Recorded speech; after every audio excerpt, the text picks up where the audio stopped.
আসসালামু আলাইকুম। অবিরাম বাংলার সংবাদে সবাইকে স্বাগত জানাচ্ছি। আমি নাইম ফাথুম মুবিন। শুরুতে বিআরবি কেবলস সংবাদ শিরোনাম জানিয়ে দেব এই মুহূর্তে হাতে পাওয়া সর্বশেষ গুরুত্বপূর্ণ আপডেট আন্তর্জাতিক সংবাদ।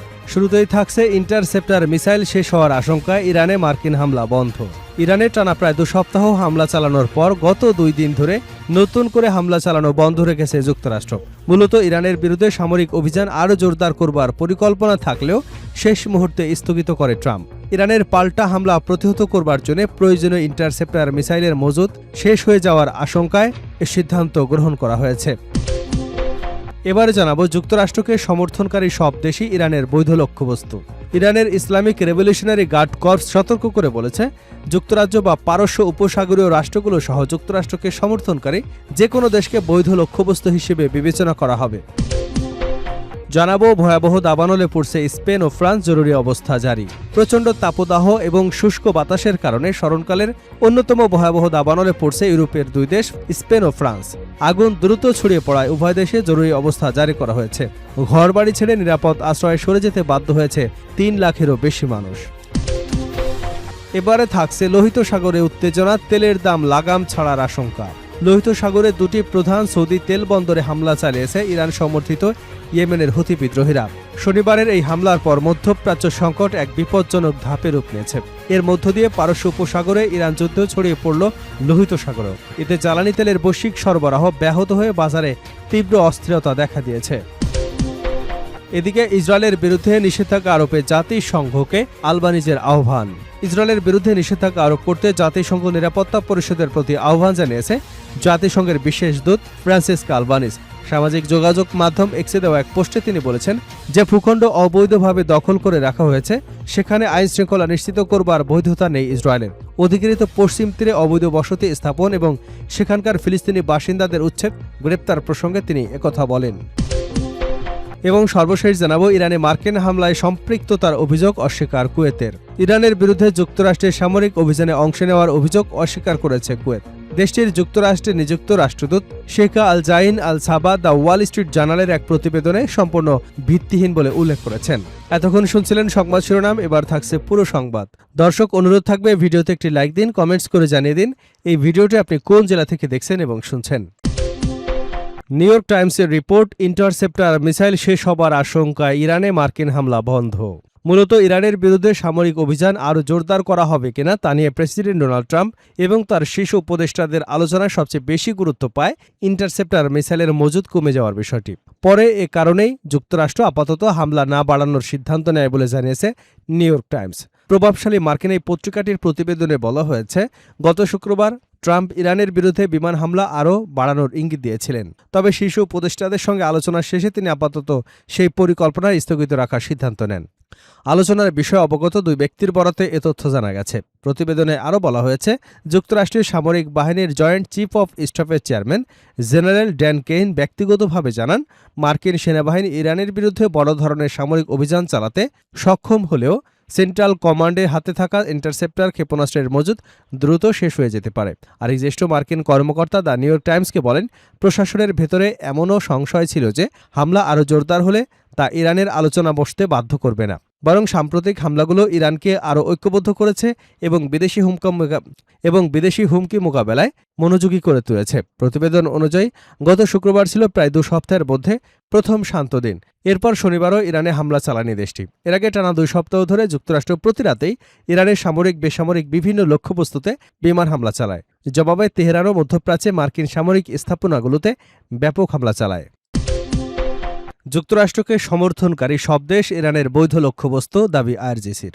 ইরানের ইসলামিক রেভলিউশনারি গার্ড কর্পস সতর্ক করে বলেছে, যুক্তরাজ্য বা পারস্য উপসাগরীয় রাষ্ট্রগুলো সহ যুক্তরাষ্ট্রকে সমর্থনকারী যে কোনো দেশকে বৈধ লক্ষ্যবস্তু হিসেবে বিবেচনা করা হবে। আইআরজিসির একজন মুখপাত্র বলেন, ইসরায়েল পুনরায় সংঘাতে ফিরে আসলে বিধ্বংসী জবাব দেওয়া হবে। কাস্পিয়ান সাগরে একটি ইরানি জাহাজে বোমা হামলায় অন্তত 1 জন সেনা নিহত এবং আরেকজন আহত হবার পর ইউক্রেনীয় কূটনীতিকদের তলব করে তেহরান। এরপরই এই সতর্কবার্তা এলো। ভয়াবহ দাবানলে পড়ছে স্পেন ও ফ্রান্স, জরুরি অবস্থা জারি। প্রচণ্ড তাপদাহ এবং শুষ্ক বাতাসের কারণে স্মরণকালের অন্যতম ভয়াবহ দাবানলে পড়ছে ইউরোপের 2 দেশ স্পেন ও ফ্রান্স। আগুন দ্রুত ছড়িয়ে পড়ায় উভয় দেশে জরুরি অবস্থা জারি করা হয়েছে। ঘরবাড়ি ছেড়ে নিরাপদ আশ্রয়ে সরে যেতে বাধ্য হয়েছেন 3 লাখেরও বেশি মানুষ। রোববার সিএনএনের এক প্রতিবেদন থেকে তথ্য জানা গেছে। পরিস্থিতি মোকাবেলায় গভীর উদ্বেগ প্রকাশ করে স্পেনের প্রধানমন্ত্রী পেদ্রো সানচেজ সতর্ক করে বলেছেন, পরিস্থিতি অত্যন্ত জটিল এবং সামনে আরও কঠিন সময় অপেক্ষা করছে। অন্যদিকে পরিস্থিতিকে নজিরবিহীন উল্লেখ করে ক্ষতিগ্রস্তদের পাশে থাকার প্রতিশ্রুতি দিয়েছেন ফরাসি প্রেসিডেন্ট ইমানুয়েল ম্যাক্রো। স্পেনের ভ্যালেন্সিয়া, মাদ্রিদ এবং আভিলা অঞ্চলে আগুনের তীব্রতা সবচেয়ে বেশি। ইতিমধ্যেই দেশটিতে দাবানলে একজনের মৃত্যুর খবর নিশ্চিত করা হয়েছে। ভ্যালেন্সিয়ার মানিসেস এলাকায় লোয়া আইগোয়া গিরিখাত থেকে 70 বছর বয়সী এক বৃদ্ধের মরদেহ উদ্ধার করেছে ফায়ার সার্ভিসের কর্মীরা। স্পেনের স্বরাষ্ট্র মন্ত্রণালয় জানিয়েছে, 2 অঞ্চল থেকেই প্রায় 60,000 মানুষকে সরিয়ে নেওয়া হয়েছে এবং আরও 28,000 মানুষ এখনও নিজ বাড়িতে অবরুদ্ধ অবস্থায় রয়েছেন। চলতি বছরে দেশটিতে 1,30,000 হেক্টরেরও বেশি এলাকা পুড়ে ছাই হয়ে গেছে। ফ্রান্সের দক্ষিণ পশ্চিমাঞ্চলীয় জিরোন্দে এবং লদ অঞ্চলের অবস্থা সবচেয়ে মারাত্মক।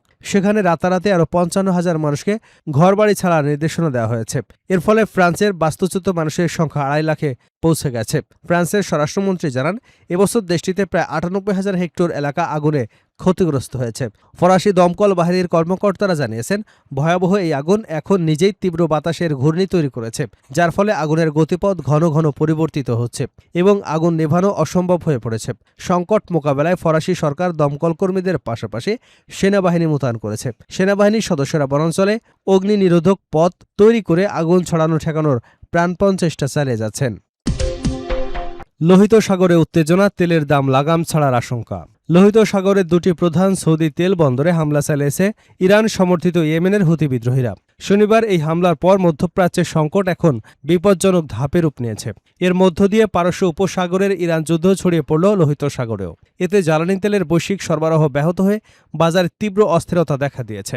রয়টার্সের খবরে বলা হয়েছে, গত মে মাসের পর বিশ্ববাজারে অপরিশোধিত তেলের দাম আবারও ব্যারেল প্রতি $100 ছুঁয়েছে। এ অবস্থা চলতে থাকলে আগামী কয়েক মাসের মধ্যে তেলের দাম লাগাম ছাড়ার আশঙ্কা করছেন বিশ্লেষকরা। এর আগে সর্বশেষ 2022 সালে অপরিশোধিত তেলের দাম ব্যারেলে $128 পৌঁছেছিল, আর 2008 সালে তা ছুঁয়েছিল সর্বকালের সর্বোচ্চ $146 ঘরে। বিশ্লেষকরা বলছেন, বর্তমান পরিস্থিতির দ্রুত সুরাহা না হলে আগামী অক্টোবরের মধ্যেই তেলের দাম ব্যারেল প্রতি $120 থেকে $150 হতে পারে। হুতিদের সামরিক মুখপাত্র ইয়াহিয়া সারি দাবি করেছেন, তারা সৌদি আরবের জিজান এবং ইয়ানবু বন্দরে আরামকোর স্থাপনায় সফল হামলা চালিয়েছে। সামাজিক মাধ্যমে ছড়িয়ে পড়া ভিডিওতে জিজানের 4 লাখ ব্যারেল সক্ষমতার শোধনাগার এলাকা থেকে বিশাল ধোঁয়ার কুণ্ডলি উঠতে দেখা গেছে। এশিয়াভিত্তিক তেলের ব্যবসায়ীরা জিজানে জ্বালানি মজুতাগারে ক্ষতির তথ্য রয়টার্সকে নিশ্চিত করেছে। অন্যদিকে সৌদির প্রধান তেল রপ্তানিকারক বন্দর ইয়ানবু লক্ষ্য করে আসা 2টি ব্যালিস্টিক ক্ষেপণাস্ত্র আকাশে প্রতিহত করার দাবি করা হয়েছে। হরমুজ প্রণালী বন্ধ হয়ে যাওয়ার পর ইয়ানবু বন্দরটি সৌদির তেল সরবরাহের প্রধান বিকল্প পথ। হুতি হামলার জবাবে সৌদি নেতৃত্বাধীন জোট এবং ইয়েমেনি সরকারি বাহিনী ইয়েমেনের ভেতরে হুতিদের সামরিক ঘাঁটিতে পাল্টা হামলা চালিয়েছে। মারিব, আল-জব এবং লোহিত সাগরে বন্দরনগরী হুদেদার টেলিগ্রাম অবকাঠামো, কামরান দ্বীপ এবং ক্ষেপণাস্ত্র উৎক্ষেপণ ঘাঁটিতে একাধিক বিমান হামলা চালিয়েছে সৌদি বাহিনী। ইয়েমেনি কর্মকর্তারা জানিয়েছেন, 2022 সাল থেকে চলা অস্ত্রবিরতি ভেঙে দুপক্ষই নতুন করে যুদ্ধের প্রস্তুতি নিচ্ছে। হুতি নেতা আব্দুল মালিক আল হুতি হুঁশিয়ারি দিয়ে বলেছেন, সৌদি আরব এ যুদ্ধে জড়ালে তাদের সব তেল স্থাপনাকে লক্ষ্যবস্তু করা হবে। লোহিত সাগরে প্রতিদিন প্রায় 70 লাখ ব্যারেল তেলের পারাপার ঝুঁকিতে পড়ায় বিশ্ববাজারে আতঙ্ক ছড়িয়েছে। পরিস্থিতি জটিল হলেও মার্কিন প্রেসিডেন্ট ডোনাল্ড ট্রাম্প জানিয়েছেন, আপাতত ইরানে বড় ধরনের সামরিক অভিযান চালানো হবে না। তিনি জানান, সংঘাত থামানোর লক্ষ্যে ওয়াশিংটন এবং তেহরানের মধ্যে পর্দার অন্তরালে সংলাপ চলছে। টানা 13 দিন ক্ষেপণাস্ত্র বিনিময়ের পর গত শুক্রবার রাতে ইরানের প্রধান শহরগুলোতে বড় হামলার খবর পাওয়া যায়নি, যদিও প্রয়োজন হলে মার্কিন বাহিনী প্রস্তুত আছে বলে সতর্ক করেছেন ট্রাম্প। অন্যদিকে ইরানের পররাষ্ট্রমন্ত্রী আব্বাস আরাকচি বলেছেন, ইরান হুমকিতে ভয় পায় না, তারা চাপের মুখে নতি স্বীকার করে না।